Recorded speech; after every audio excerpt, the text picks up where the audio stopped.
Welcome to the Underground, the Steel City Underground, the black and gold standard for Pittsburgh Steelers coverage. Now, here are your hosts, Brian E. Roach and Christina Rivers.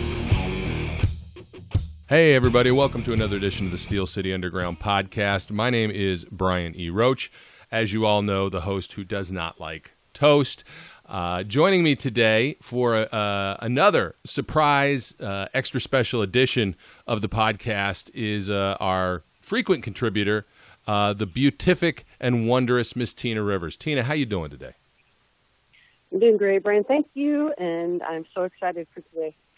Yeah, me too. It's a special day for all of us here at the podcast as we welcome in a man who really doesn't need any introduction from the standpoint of being a Steeler and really knowing his story.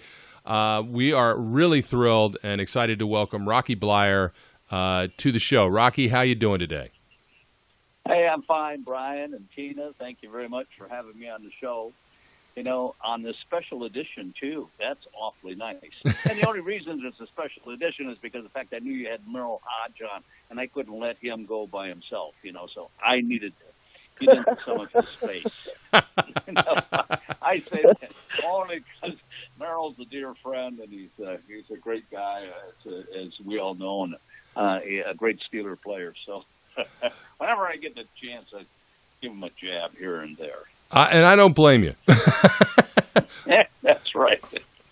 Well, we know that you've got stuff going on. You seem to always have things going on, and at least right now, I know that you have reintroduced or republished your book, Fighting Back. I'm actually sitting here with the new copy as well as my original 1975 copy that I got when I was 12. Oh, lucky you! Oh yeah, absolutely. You. That's no. We came. This promotion has taken place over the last year. We came out with a new edition of an old book of Fighting Back with a brand new cover, some new pictures inside. We added 2 new chapters at the end, written by my good friend and Steeler columnist Gene Collier here from Pittsburgh, and he did a wonderful job of bringing it in. But the interesting thing, and the reason why, everybody's got a book of one nature or another, but one of the things that had taken place over the last several years was that now, as time goes on, you said you have an edition when you're 12, is that you are the people, you are the typical person I run into and said, the first book I ever read or had to write a report on was Fighting Back. I was in junior high or high school or whatever it might be. And so I passed it on to my son or whatever it might be. So, but then it got to be, the first book I read, now I got a grandson. So generations have gone on. And I was thinking, wow, there are generations who have not read the story or been involved in the book. And so we thought we'd bring it up to date and make it available to fathers who have had that experience when they were 12, or to be able to pass it on to another generation. And so that was primarily the reason, and proceeds of the book go to a veteran organization that I support, and so this one, these are now going to Guardian Angel service dogs. Nice. And I bring up Guardian Angel, they're medical service dogs. And the interesting thing about them and why I'm focused on Guardian Angels service medical dogs specifically is the impact that they have, not only on veterans, but also on first responders. because a lot of veterans go into being police officers or firefighters, and how to handle post-traumatic stress, how to handle trauma within their lives, how to handle depression, and so on. So one of the characteristics is that out of all 300 dogs that have been provided through Guardian Angel Service Dogs, that they have decreased, they have zero tolerance of suicides. And as we well know, 22 suicides a day take place within our military. And the divorce rate is like 80%. So in this case, they have cut suicide rates down to zero and divorce rates to less than 1%. Wow. So it's that kind of an impact that can have of having a medical service dog impact that it can have on an individual. And so my question to a lot of people is then what is a life worth? So we raise money to be able to provide training and then give, and this is it, we give the dogs to veterans and or first responders in that regards, and so they don't have to pay the cost of training that dog and all the time and effort that goes in, and so that's where the proceeds of the book are going. Anyway, but that was my.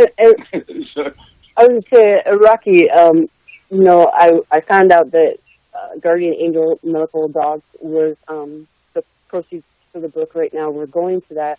And as someone that has PTSD, I am a former paramedic, and I'm thankful that I have pets. They're not service animals, but I know many of my colleagues that have worked as first responders that have had the benefit of having a service animal work with them and stay with them, how much it has impacted their lives to the positive.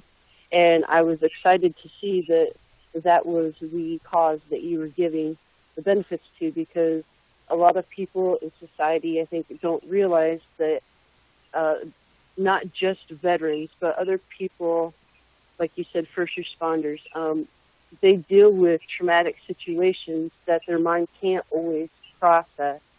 And these animals do a really good job of helping them have a functional life where they're not focused on those memories and those triggers. And the animals can be there as a companion that's unjudging, gives them unconditional love. So I really applaud you for thinking in a forward manner to how these animals help individuals who have these issues with whether it's post-traumatic stress disorder or syndrome, and continue to find a way in their life. Yeah, it's an amazing thing, as you well know, Tina, and thank you for that little statement. But yes, and it's amazing just to, whether they are, so we get several levels. We got companion dogs that are just there, and then we have highly trained medical service dogs that handle all aspects of one's physical problems as well as emotional problems. So in that inherent, what can I say, sense that an animal has or a dog has, and he can sense, and they can be trained to sense. You have low blood pressure or sugars, and your body changes, and they can detect that, as well as nightmares at night. They can tell when problems are evolving and be there to either wake you up and or to comfort you and or to lie on you. And it's that and then it's that immediate response that becomes so very important. And you're right. And so people with traumatic stress, no matter what it may be, or physical conditions that either are inherent or are caused by work stress and or living conditions, can be handled. So yes, so that's because we can do research, we can get medications, we can put you on meds and so on. But here is a truly impact that has great results. And so if there's anything that I can do and most people can do to be able to affect that, then that becomes very important. So yes, so thank you for that, and we'll move on. Yeah, absolutely. Great stuff. Makes me feel much better about buying the second copy of the book. Right. Yes, yeah. So I wanted to let you know, you and I have actually met several times, mostly at signings, but and there's no reason you would remember that, obviously, because there's millions of people that you greet and meet. But I am curious because the first time I met you, I was 14 years old. It was in the 70s in Dayton, Ohio. And my mother was a city commissioner in Dayton, and you were in town to do some kind of a speaking engagement. And she set up a meeting, and I met you, and I just wanted you to know that has had that meeting has had a great impact on my life as I've gone forward. It was very impressive to me, and having read the book 2 years before that, it was fantastic. Now. And I've passed a lot of that information on to my daughter, which leads me to the second thing you talked about, passing it on. And I got to ask you this, if you remember, you were at a fan fest, a Steelers fan fest a couple years ago, doing some signings, autograph sessions for folks, and a young girl screamed at you, "I love you, Rocky." And she shocked you. You looked up and you went, "I love you too." And her name's Emily. She's my daughter, and she was so disappointed because we didn't get to the line in time. But she was so thrilled that she caught your attention, and we all kind of felt bad. We were like, "Wow, he was really shocked." And I don't know if you remember that at all, but I wanted to because she wanted me to remind you that she loves you. Oh well, tell her thank you very much. Tell her thank you very much. And but it's an interesting thing in which we can talk about is that the impact that we have on people, and I don't care who it is, whether it be a personality of some sort or not, or a former player or not, or a teacher or a parent or just a neighbor or just an adult. It's an amazing thing that we don't take into consideration all the time, but there is a certain responsibility because we do affect people both positively and negatively in our daily business, depending on how you are as a person. You might have a bad day, you might be grouchy and or snappy, and then all of a sudden you run into somebody and you bite their head off for no apparent reason. And you never know what kind of an effect that has. Opposite as well, is that they may be having a bad day and you got a smile on your face and you ask how they're doing and so on and so on and so on. So it's just something that I learned, I guess, over the years or come to realize how important that is in our lives to be able to reach and touch people in some nature or acknowledge what they have to say and or how they feel or whatever it might be. So so tell her thank you very much for reaching out at that time. Absolutely. And sharing that. Absolutely, and it's an interesting topic because, of course, you've had a lot of people in your life, and certainly some of them Steelers legends. And one of the questions, of course, any ex-player we get on the show we want to ask is about the Emperor, Chuck Noll, and what it was like to play for him. What kind of impact he had on your life? I think the biggest thing about Chuck, ultimately, as we look back, and it's not necessarily during the time when you're there because you really don't appreciate that experience at that time. Right. Because you don't know what to expect and all you know that he has control over the rest of your life, or that short period of time, whether you're playing or not playing, or can play or may not play, is really up to that head coach and his decision making.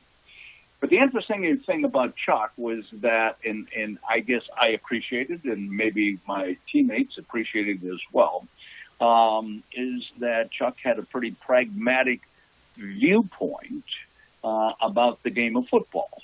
That it wasn't because it was not a consuming way of life. It was a part of your life. This is what you do. This is your profession. And so he was also very realistic in the point of how much one can absorb, time spent, and because you get to a point of no return. You know, it's like cramming for a test in school.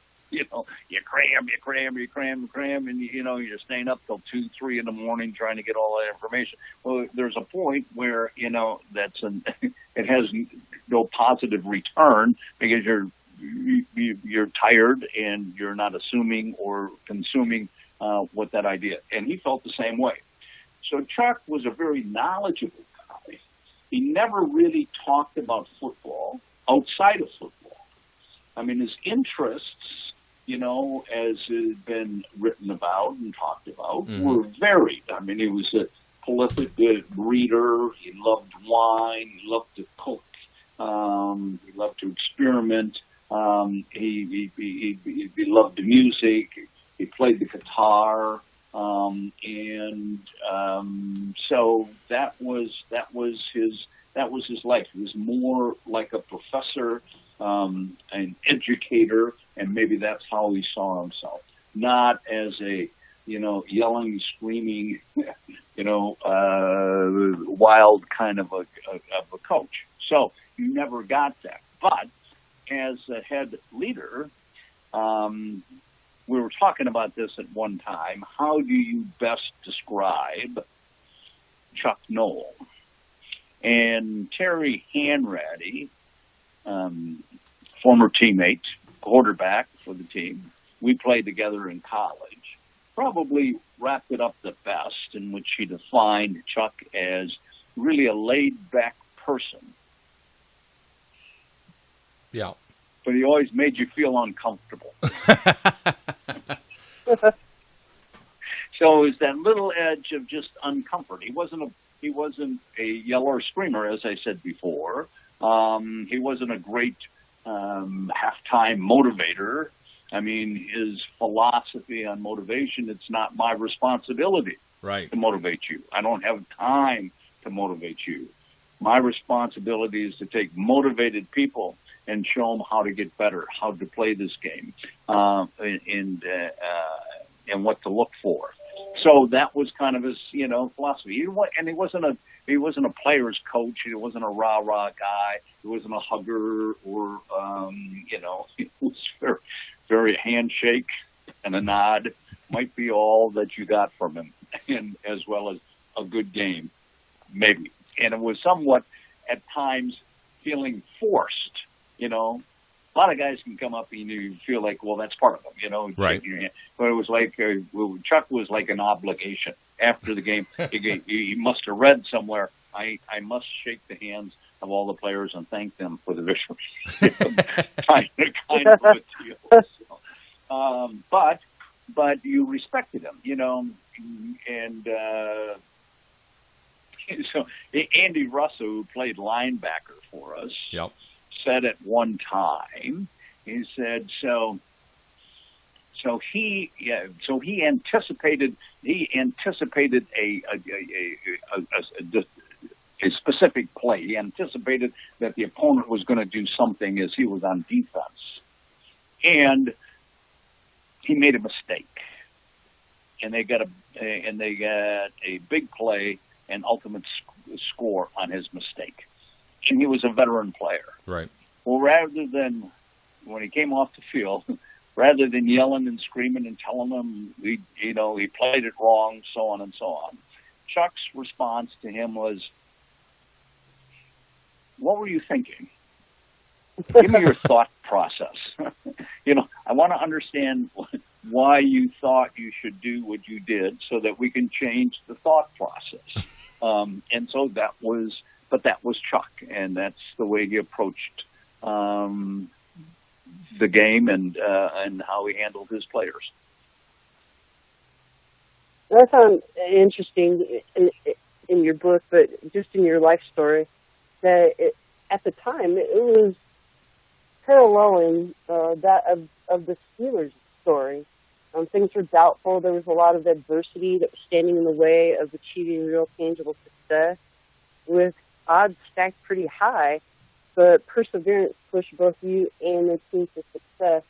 And I read a quote that you gave once that said, "Your past is the basis of who you are today, and all of those experiences that you go through, whether they be good or bad, all a part of you, who you are and who you've become." And do you think that your time with the Steelers, and especially under Noel, how did that become a part of who you are and who you've become?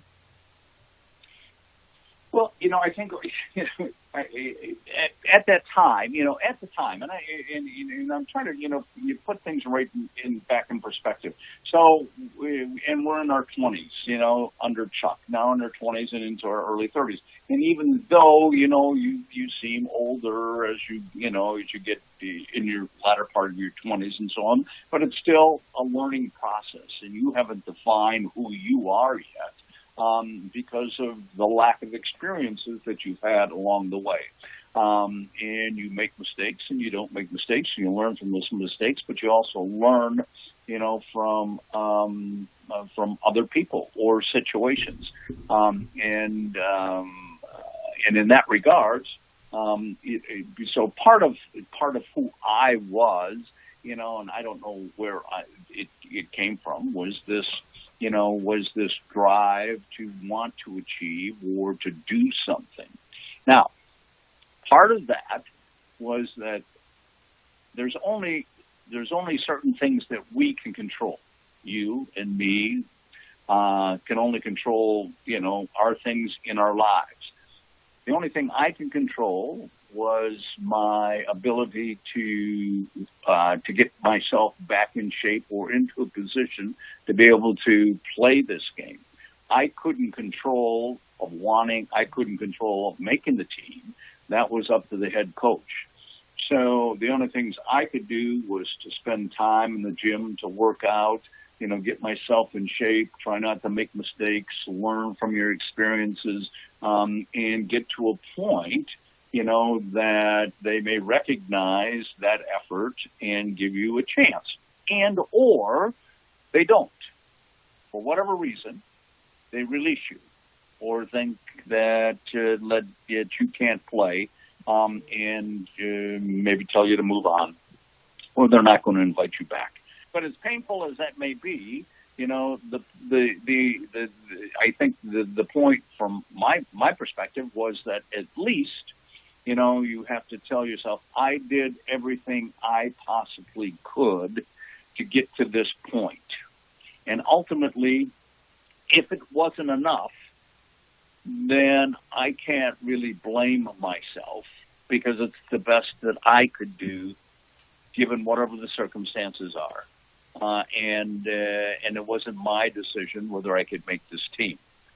Now, so that goes for all of us, no matter what we may do. In this case specifically, you get great ownership, or from the Rooney family, that give you a chance or an opportunity for whatever reason, and they give you an extra year. So when I came back, they put me on injured reserve. The following year, I made the taxi squad, but still hung around for 2 years. Kind of 2 years to heal and get bigger and better, stronger, or whatever it might be. And by 1972, then I had to make the team of my own volition. And so at least that was my thought. And I made the team, played specialty teams throughout that whole season in 72, never carried the football. Unfortunately, we got a very fine rookie by the name of Franco Harris, he came in from Penn State. I don't think anybody knows who Franco Harris is. So that was anyway. So, but to answer your question, that was, I think that that's all you can do is do the best that you can. One of the, when I look back, and one of the things I remember most, and it's kind of an iconic moment from Steelers history, not as iconic, of course, as the Immaculate Reception, but it still is to me. It was a Sports Illustrated cover, and it's a picture of you, catching that touchdown in Super Bowl 13. So I think, if I'm not mistaken, I think it was the third touchdown of the day. But you guys are down around the 7-yard line. Terry scrambles and, finds you in the end zone. And the thing that I always remember about that play is I don't know how you caught that ball. And that's right. How you got so high. I mean, so kind of thinking to myself, what were you thinking as you see the play unfolding, as it's coming towards you, and did you think you were going to get it? Well, actually, and you're right. So it was a broken play.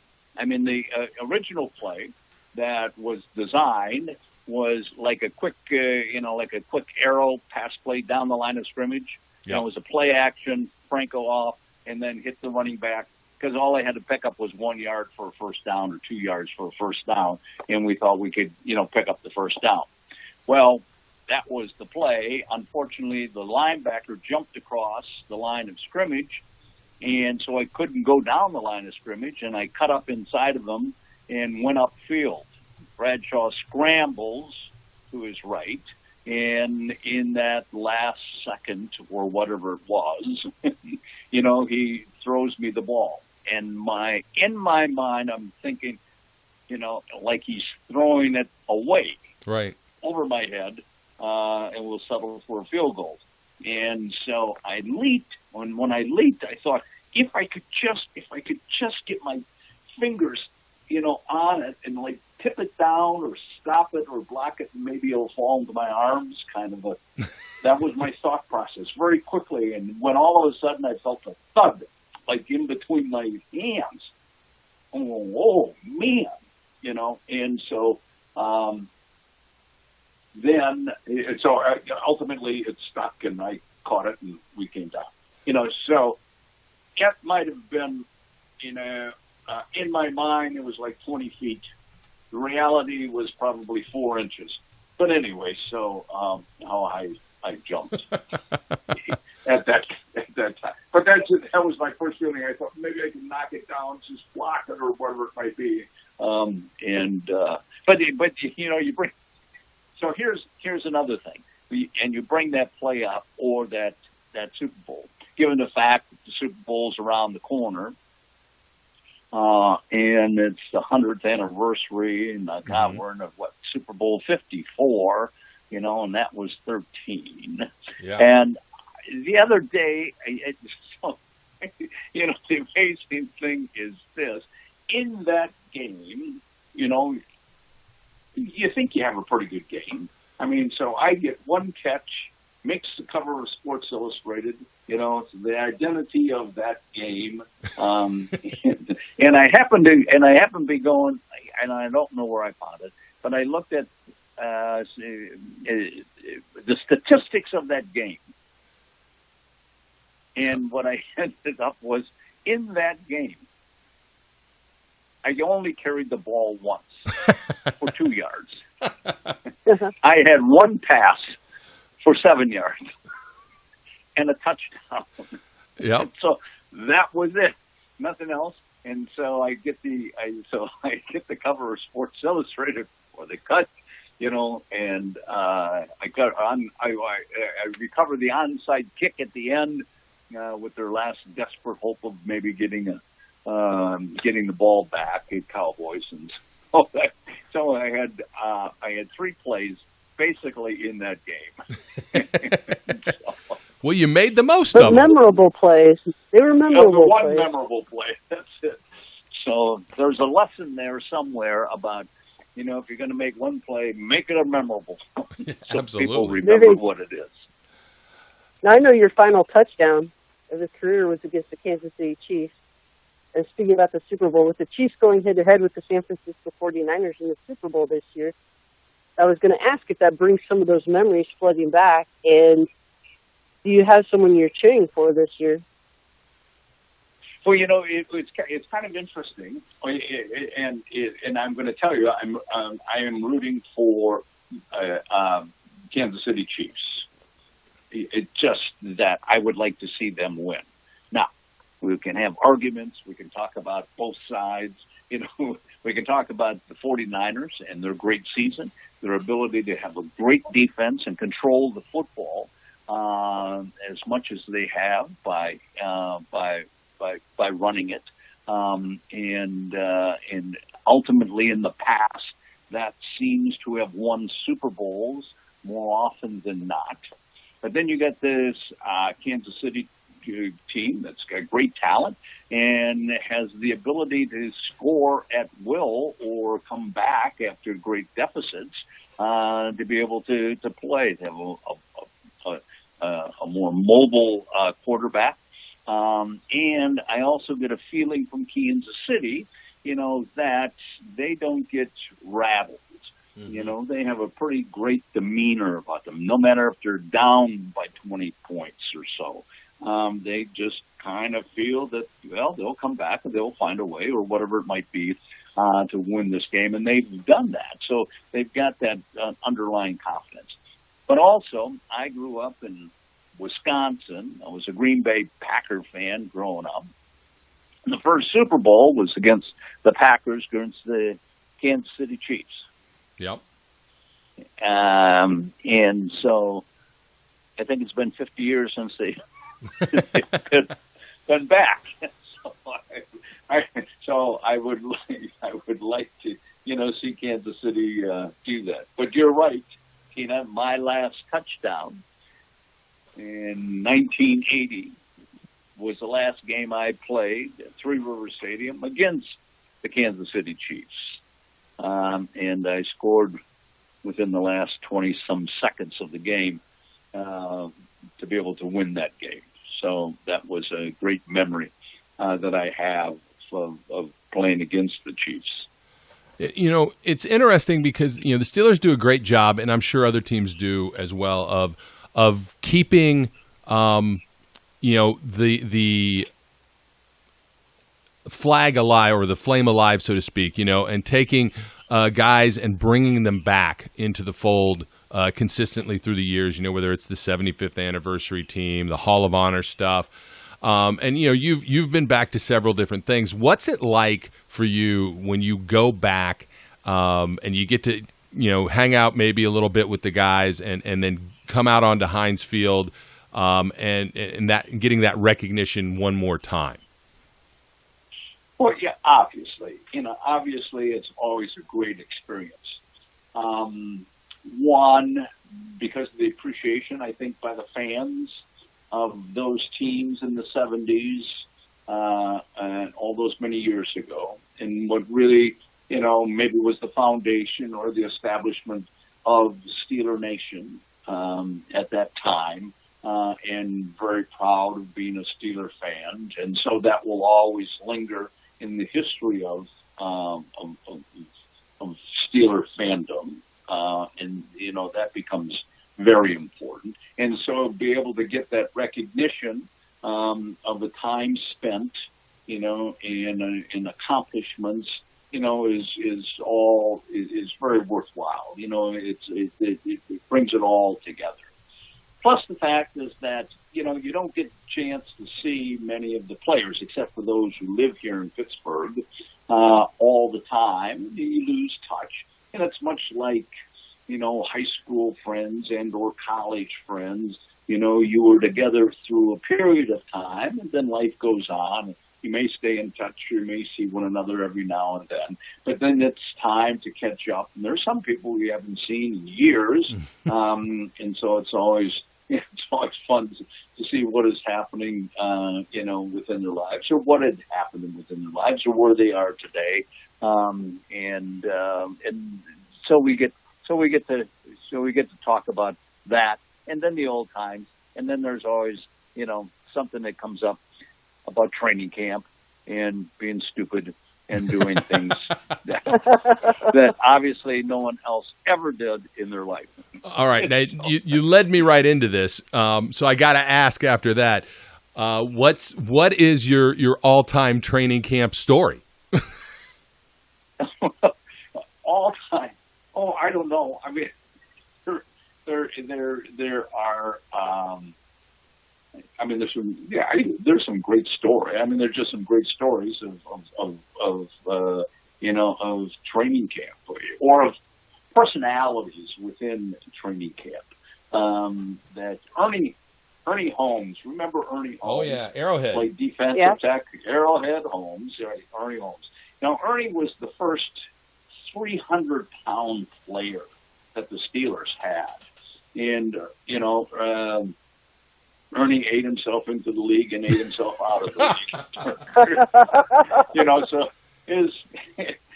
So the Steelers are always trying to get him down, under 300, because at that time, and just so for the listeners to understand, was that defensive players. Joe Green was like 270 pounds, 275 pounds. Now we got linebackers that are that big. But anyway, so that was a huge man at that time, and quickness and agility was very important.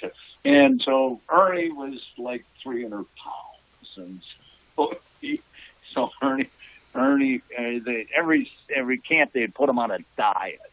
Right. Okay, Ernie, you got to go on a diet. And so Ernie, at training camp dinners, so we would have breakfast and we were at training camp. We had lunch and so on.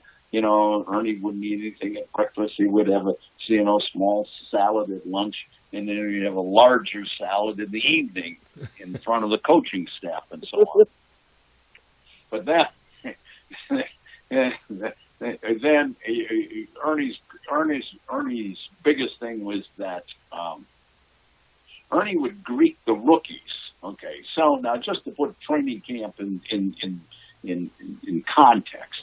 So we had dinner around 5:00 or 5:30 at mess hall, and so we had that. Came back.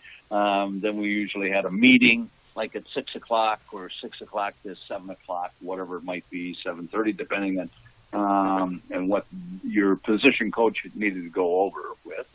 And then you're free. Well, okay, curfew was at 11:00. So, guys would go out and get a beer or go out and get some hamburgers or whatever it might be, So Ernie would be waiting at the door for all those young rookies that would come in. And so Ernie would basically say, "Hey, Rook, what you brings me to eat?" And they go, "What do you mean, Ernie?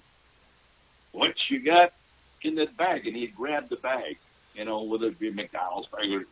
So he'd take their hamburger out of the bag. Well, then they got smart enough that they'd buy 2 hamburgers, one for Ernie. It was like pavement to get back into the dorm at night. You had to pay off the fat man with a hamburger, otherwise you're going to beat the crap out of you the next day of practice. So that was Ernie. That's great. So I mean that was one of the stories. That's great. So I want to get your take on the team as it stands now a little bit. Obviously the Steelers had a rough season, and when you look at what they went through, losing Ben, the injuries at receiver, the injuries at running back, losing Pouncey for a game or two, and the kind of things that just seem to occur. What is your take on that season? When you look at it, how do you think they avoided essentially going into a total collapse?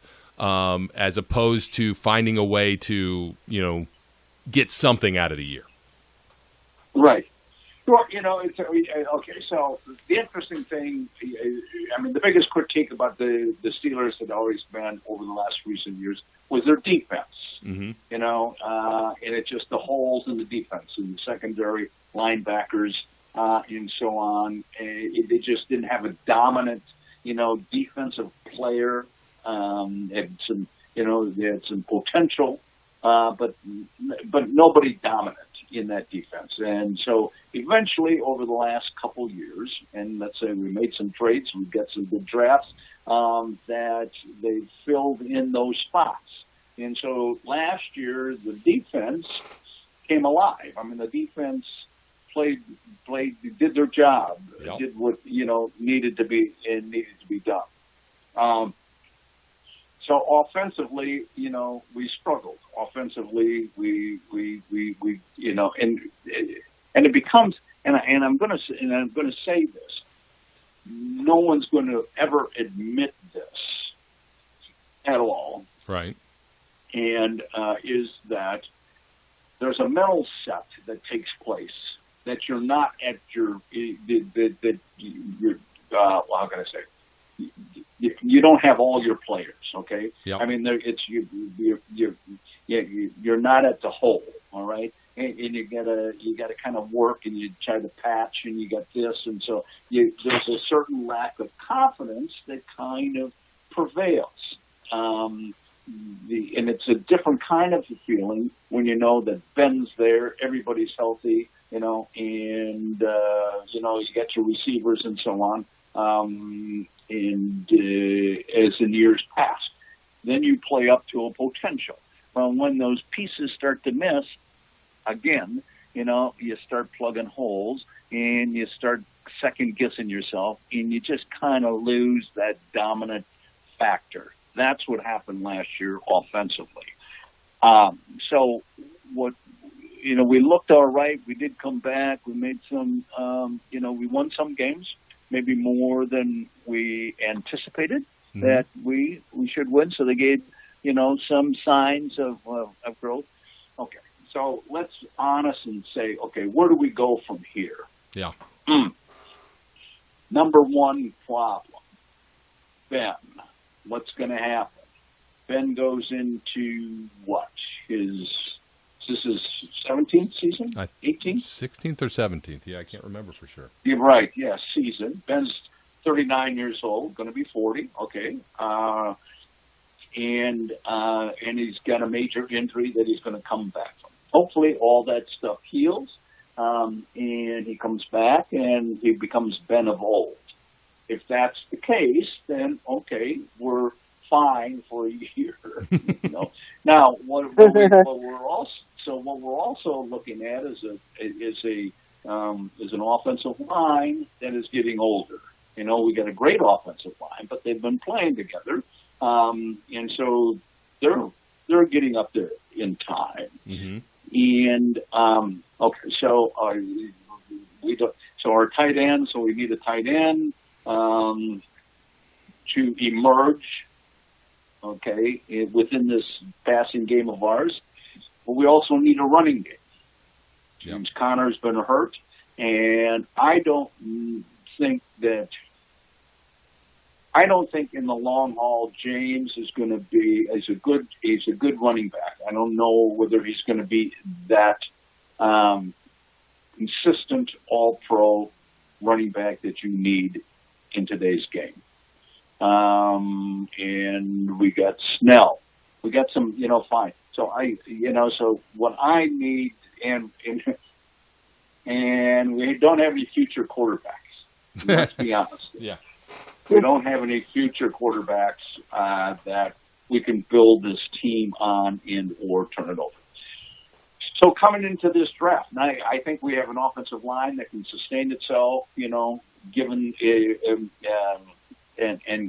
given the running game, passing game, and we'll be fine in that regard. I think we have a receiving core, some of that pressure they have to stay healthy as well. Juju, you can't lose those guys. Washington had a nice season. Juju needs to come back and be the receiver that he has shown that he can be.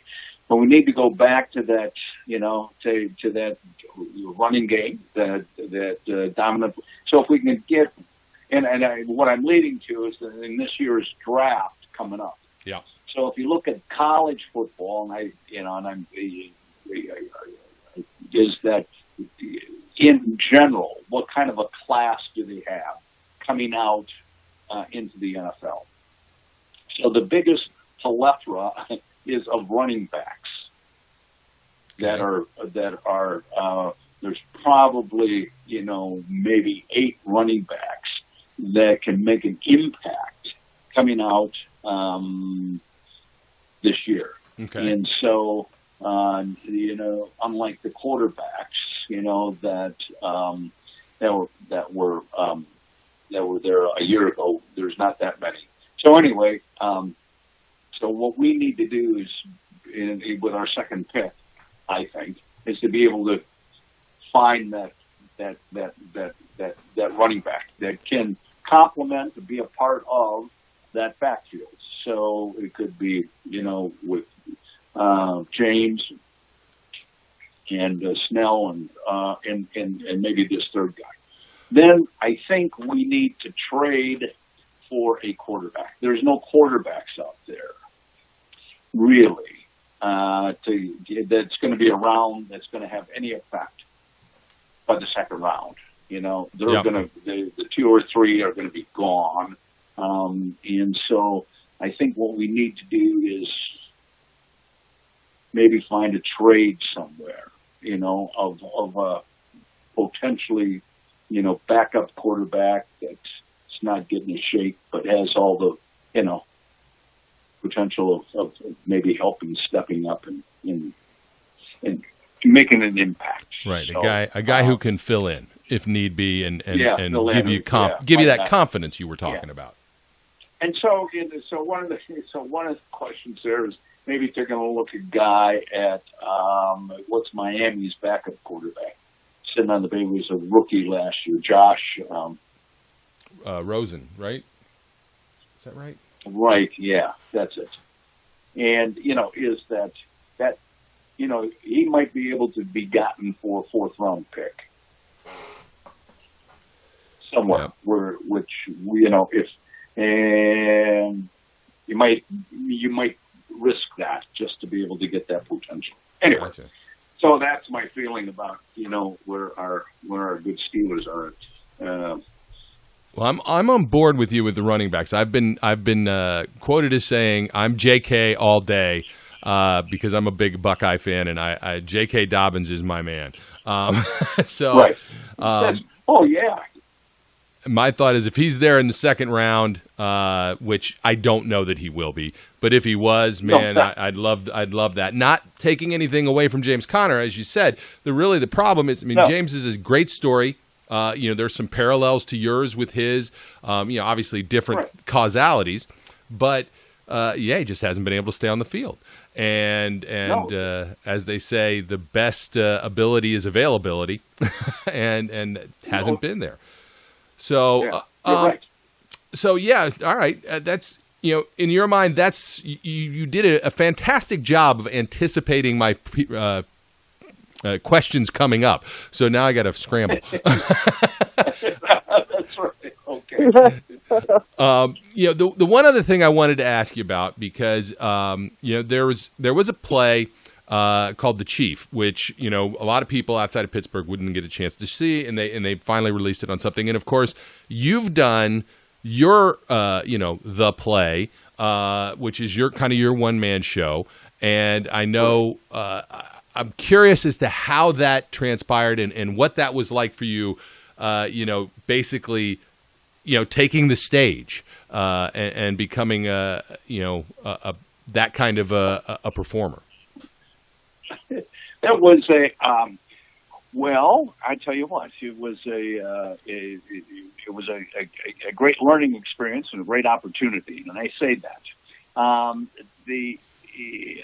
the idea about that play specifically, or my one-man performance, stemmed from they're writing they're writing a book on the Steelers. Oh God, it was about 4 years ago, 5 years ago, 6, and so anyway, I was in touch with the writer, and we did some interviews and so on, and so he sent me, he sent me the book before it went out to print and to read it, and so I was reading it, and as I was reading it, I was thinking, wow, they were telling stories that I hadn't heard. Mm-hmm. There were stories about the Steelers and so on, and I found it quite interesting, and I thought, wow, so I thought, well, that would be, great to be able to tell those Steelers stories and so on and so on. Okay. And then, it's like anything we do in your life, you get an idea. And so the only thing you do is you talk about your idea to somebody, and you get one of two answers. That's stupid, or, hey, that's a pretty good idea. All you need to hear is, that's a pretty good idea. Yeah. Which takes you to the next step, and you talk to some more people, and they go, oh, yeah, I like that. Okay, fine. And so that led to putting a couple writers together.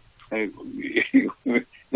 I said, okay, fine. Let's talk about the format. What would this look like if we talked? So anyway, make a long story short, it was like any other committee, nothing ever gets done, and so.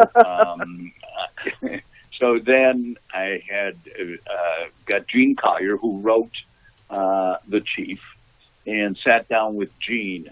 And Gene said, nah. He said, all those stories have been told. Every book that has been written got those stories in it. Yep. He said, I think that your story needs to be told. There's more to your story that needs to be told. And I think that's what you need to do.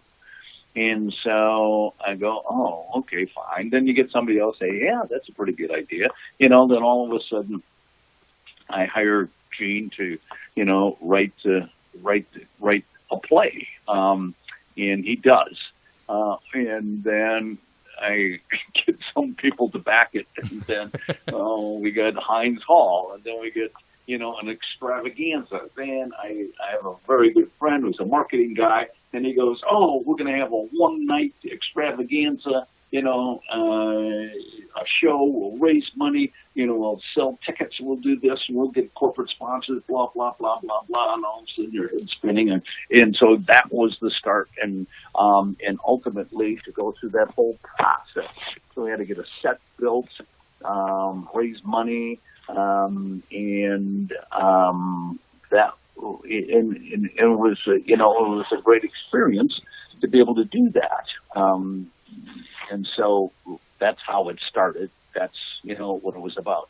So then I had to, I've never done any of this thing like this. So then, we got a director, we got a designer, stage designer, we get this, and we got lighting, we get sound, we get, and all the things that go in behind the scenes in the theater and so on. But then we have to come up with a name. What are you going to call it?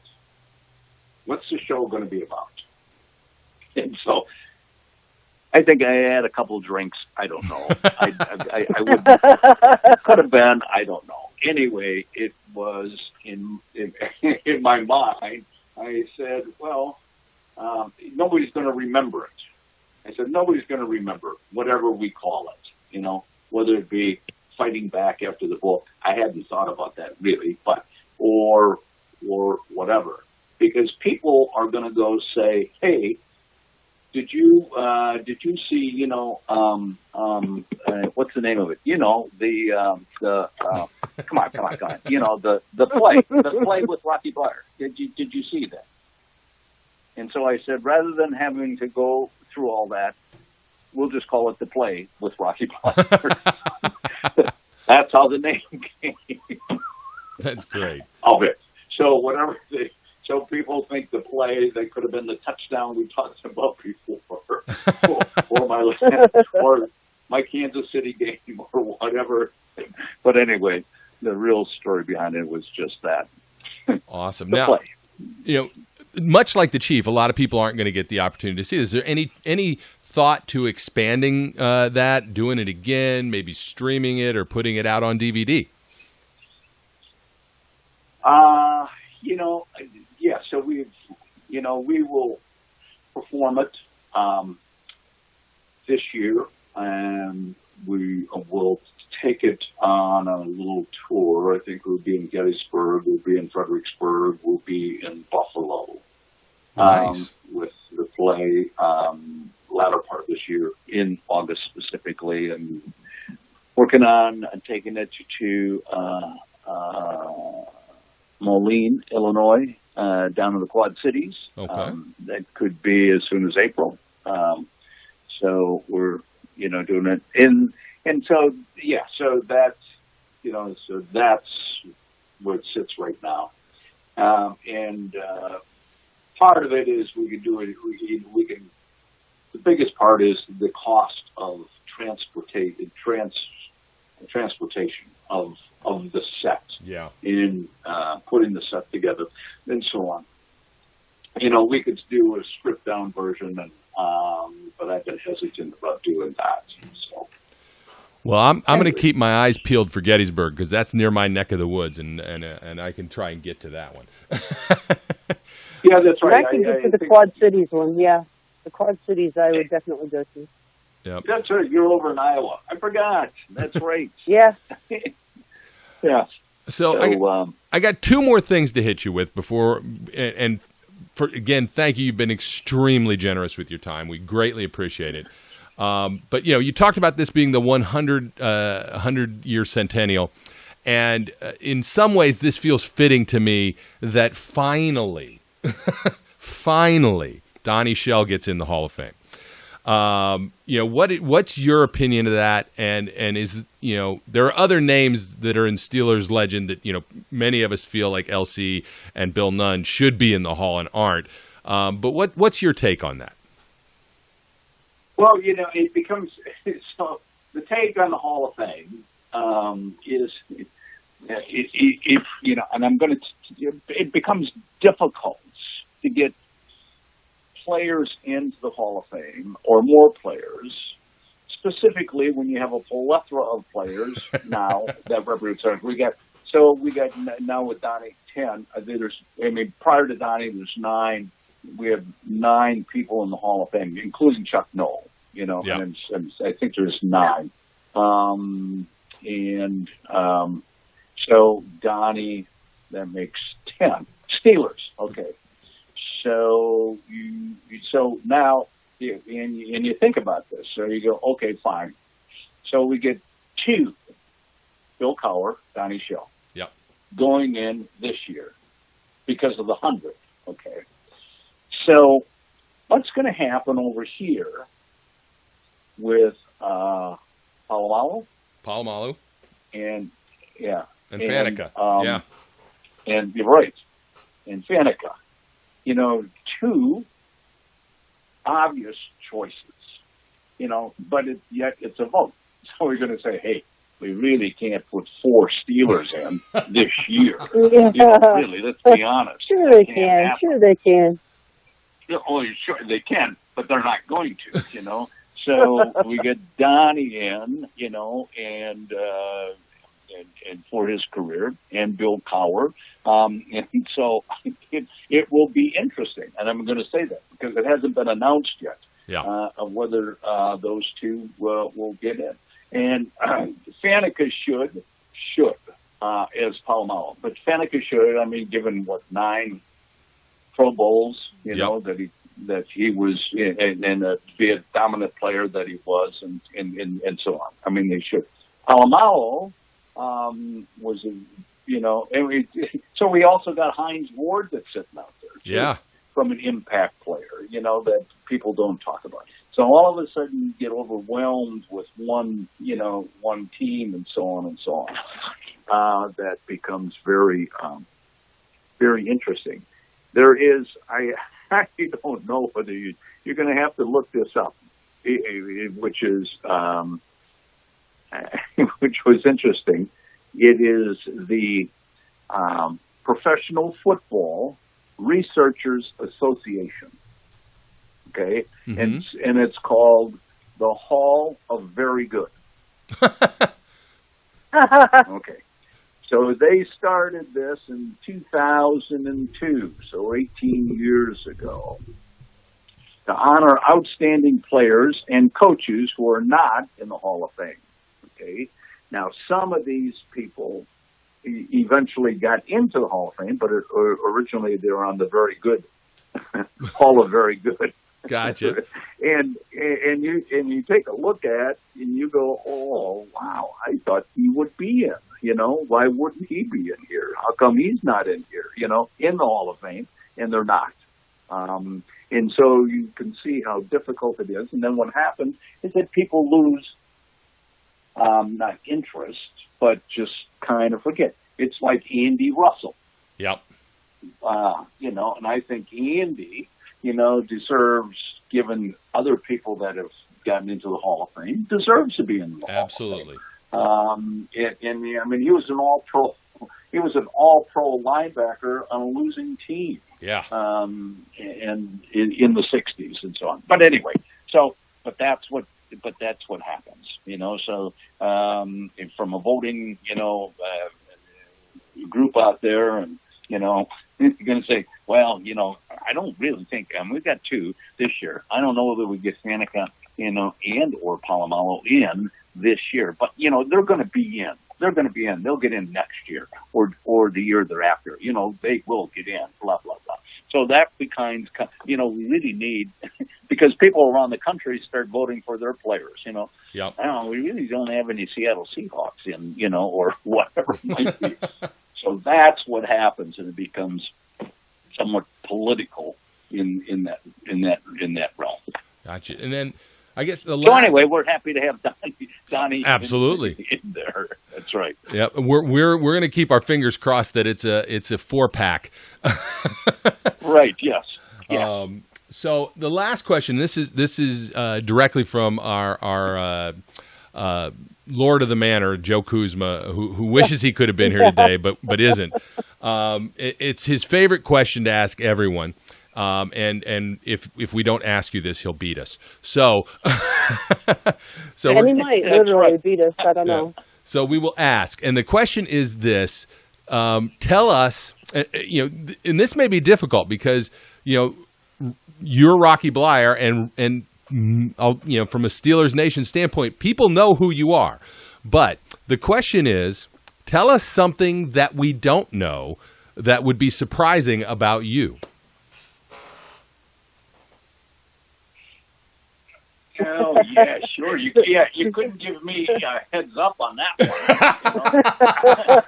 Let me think about it so I could sound intelligent. Like, oh, he's a very smart, right people.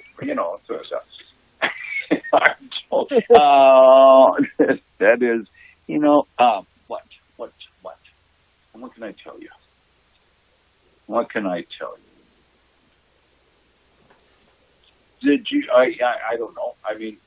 Did you know that I own a construction company? We did not. Oh, okay. No, I didn't know. Yes. So, my job is that I own a construction company. And we're a commercial general contractor here in Pittsburgh. So, it's called Rocky Bleier Construction Group, and so we are. General contractor. We're fall under the category of construction manager, design, builder, so on. And it's been a wonderful experience. And awesome. So I got 9, 10, 11, 12 people that work for us. So we got jobs that are going now up in Erie. So I'm up in Erie, 3 jobs going up in Erie, one going over in Canton, Ohio. And, so we are busy, but everybody's busy here. But that's, so I've done that over the last 20 years or so. Nice. All right. Well, yeah. We're going to give you your opportunity here. I've seen you on Facebook. I don't know if you're on the Twitterverse or not, but let folks know, first of all and foremost, where they can pick up the latest edition of Fighting Back. And trust me, folks, get yourself one of the autographed versions. It's a gorgeous copy of the book, and it's also well worth the read. I actually own 3 different versions because I also have the audiobook. Oh, the audiobook. That's right. I forget the audiobook's out. Yes. Yeah. Well, and I have the ebook, so between us, we've got 4 different versions. Well, that's right. Yeah, so you're right. We get the ebook. Yeah, we get the ebook out. We get the audio version. The audio version is I did the audio version. Yes, it's awesome. And I recorded the audio version, and it was an experience. We didn't even talk about that. That was an experience in itself. Sitting in the booth, reading the book, and trying to make it much more enjoyable than it is. But anyway. Oh, you did a great job. You so did a great the audio job. Version, and then we got the book that is out there. And so the book is Fighting Back. You can go to fightingbackforveterans.com as one link, or RockyBleier.com, and that's my website. You can go there. You can go to Amazon and get the book and request autographed, blah blah blah, whatever. So that's all part of the deal. But those are the best sites to be able to do that. I think, or you can go to Leadership League Management and find the book as well. All right. So Leadership League is my partner in the book, and so that was Okay, awesome. that's perfect. that was it. Yeah. So Perfect. Rocky, again, you've been extremely generous. We greatly appreciate you taking the time out. We will let you know you are welcome back anytime you'd like. Thanks. Thank you, Brian. Tina, it was my pleasure. And to the Steel City Underground listeners, here's to a great season in 2020. Absolutely. Obviously, double my numbers, so it's got to be a good season. Oh, yeah. There you go. There Yeah, you go. Good exactly. point. Absolutely. All right. So that's going to wrap it up for us here. Tina, again, thank you for joining us, setting all this up. We appreciate it. And to our listeners, as we always like to say, like, listen, and subscribe, and keep the comments rolling in. We appreciate all the feedback. Our current YouTube troubles, so go ahead and shout out about that as much as you want. But beyond that, as I always like to remind everyone, it's chaos out there, so be kind. We would like to thank you for listening and remind our listeners to follow us on social media and our website, www.steelcityunderground.com.